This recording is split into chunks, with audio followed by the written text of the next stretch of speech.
দানা বেঁধেছে, বাংলাদেশে অপ্রীতিকর পরিস্থিতি আচমকা দানা বাঁধলো, এটা নিয়ে কি বলবেন? মানে নতুন করে আবার ছাত্রদের আন্দোলন দেখা যাচ্ছে। থাকবে না, সব থাকবে না। সময় দেশদার নাম্বার ও গোটা কতক লোক একটা গরুকে মোদিজির নাম লিখে এসেছিল শিবগঞ্জ উপজেলার চাপাই নবাবগঞ্জে। ওদের ক্ষমতা থাকে একবার এসে করে দেখাক না, করে দেখাক। আচ্ছা দাদা, বলছিলাম আজকে মুখ্যমন্ত্রীর সঙ্গে না না, আমি হাউসে আমার যে সিট আছে অপোজিশন, ওখানে আমি যাচ্ছিলাম। মাননীয় মুখ্যমন্ত্রী, মাননীয় স্পিকার, মাননীয় সচিব তারা আসছিলেন সম্ভবত মহামান্য রাজ্যপালকে রিসেপশন দেওয়ার জন্য। মাননীয় মুখ্যমন্ত্রী আমাকে বললো যে রিসেপশনে মানে থাকবেন। আমি বললাম না না, ওটা তো অধ্যক্ষের কাজ। এটা মানে আমি যখন আমার হাসনে যাচ্ছিলাম ওনারা আসছিলেন রিসেপশনে, এটা অন্য কিছু নয়। তো যা অনেকের সামনেই বলেছেন, এটাতে আর কি। আর আমি বলেছি এটা অধ্যক্ষ মহোদয়ের কাজ। জেস্টার দেখানো তো প্রত্যেকের উচিত। জেস্টার আবার কি? আপনি যদি আমাকে নমস্কার করেন, আমার তো উচিত প্রতি নমস্কার করেন। এর সঙ্গে অন্যভাবে নেওয়ার কি দরকার আছে? कांग्रेस के साथ कोई अलायंस नहीं होगा और एक अकेले लड़ेंगे और 2/3 बहुमत से आएंगे।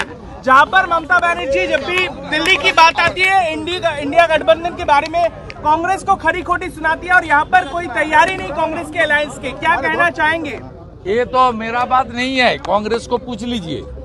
कांग्रेस का पीसीसी प्रेसिडेंट है, उनको पूछ लीजिए। कांग्रेस का बड़ा नेता है अधीर रंजन चौधरी, उनको पूछ लीजिए। ये सवाल तो जवाब मैं ही नहीं दूंगा। यहाँ ममता बनर्जी कांग्रेस सीपीएम को छोड़ के रखा है हिंदू वोट तोड़ने के लिए। ये सीधा कांग्रेस सीपीएम को ममता बनर्जी जिंदा रखता है एज ए थर्ड फोर्स। वो हिंदू वोट तोड़े, जैसे लास्ट पार्लियामेंट चुनाव में कांग्रेस सीपीएम मिलके 5.5% वोट उनको मिला था। उसमें आप देख लेना, बीजेपी का 12 उम्मीदवार 1 लाख से कम वोट में चुनाव हारा। आरामबाग का 6000 से लेकर छोटा वोट में हमारी बहुत उम्मीदवार लोकसभा चुनाव हारा। ये कम से कम 12-13 सीट है। ममता बनर्जी का ये बहुत क्लेवर प्लानिंग है। वो कांग्रेस को और सीपीएम को हिंदू वोट तोड़ने के लिए ये मदद कर रहा है। उसको मालूम है मुसलमान वोट 100 से 100% ममता बनर्जी को मिलेगी, इसलिए मिलेगी। उनकी पार्टी मुस्लिम लीग 2 है, उनकी पार्टी रोहिंग्या मुसलमान घुसा रहा है। उनका सरकार 600 किलोमीटर जो फेंसिंग देने के लिए जमीन बीएसएफ को नहीं दे रहा है। उनका सरकार इमाम मुआज्जम भाता दे रहा है। उनका सरकार आज भी गवर्नर साहब का स्पीच में नया 600 मॉडल मदरसा बनाने का लिए ऐलान कर दिया है। उन्होंने 77 में मुस्लिम कम्युनिटी को ओबीसी का लिस्ट में डाल दिया है without the permission of central government. ये अनकॉन्स्टिट्यूशनल है। हाई कोर्ट का डिवीजन बेंच सेट असाइड कर दिया है। ये सुप्रीम कोर्ट में गया है ये सरकार, ये ओबीसी संरक्षण देने के धर्म के आधार पर और मजहब के आधार पर ये मुसलमान लोग को ओबीसी दे रहा है और हिंदू को ओबीसी जो हिंदू का राइट्स है, कॉन्स्टिट्यूशनल राइट्स मंडल कमीशन ने दिया है, उसको छीनने का काम कर रहा है। इसलिए ये कांग्रेस सीपीएम का बारे में जो बताया, ये उनका हिंदू वोट तोड़ने का साजिश है। ये साजिश बंगाल के हिंदू जनता 26 में रोक देगा। इंडिया का क्या फ्यूचर देख रहे हैं? इंडी बोल के कोई अलायंस ही नहीं है, इट्स अपॉर्चुनिस्ट।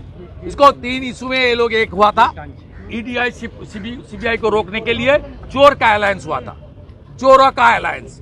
और दूसरा ये सब परिवारवादी है। एजेंडा एक ही है, स्टालिन का लड़का को चीफ मिनिस्टर बनाएगा। ममता बनर्जी का एजेंडा है अपने भतीजा को चीफ मिनिस्टर बनाने का। शरद पवार जी का एक ही एजेंडा है, लड़की को चीफ मिनिस्टर बनाना। अखिलेश यादव से तेजस्वी यादव सब परिवारवादी है। परिवारवादी लोग वो अलायंस किया था, जो अलायंस का कोई कार्यक्रम भी नहीं था, कोई अपना एजेंडा भी नहीं था, कॉमन मिनिमम एजेंडा भी नहीं था। इसलिए वो अलायंस ऑलरेडी खत्म हो गया है। It's a completely A opportunist alliance. ये अलायंस फॉर्मेशन के लिए 3 क्राइटेरिया है, ईडी सीबीआई को रोकना, भ्रष्टाचार के लिए, परिवारवाद के लिए और मुसलमान तोषण करने के लिए, जिसका एजेंडा ही था हम लोग चुनाव जीतेगा तो राम मंदिर तोड़ के वो जो विवादित ढांचा है वो ढांचा को फिर निर्माण करना, ये खुला हम बोला था, यही एजेंडा है अपीजमेंट।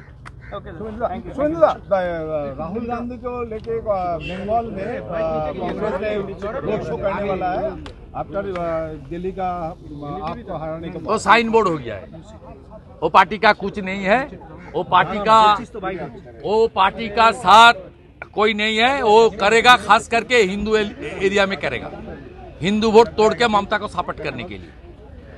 अधीर चौधरी का कैंपेनिंग में जो राहुल गांधी नहीं आया उस दिन ही वो पार्टी खत्म हो गया है। कहीं ना कहीं की अधीर चौधरी कांग्रेस का सबसे बड़ा नेता था, बड़ा नेता है।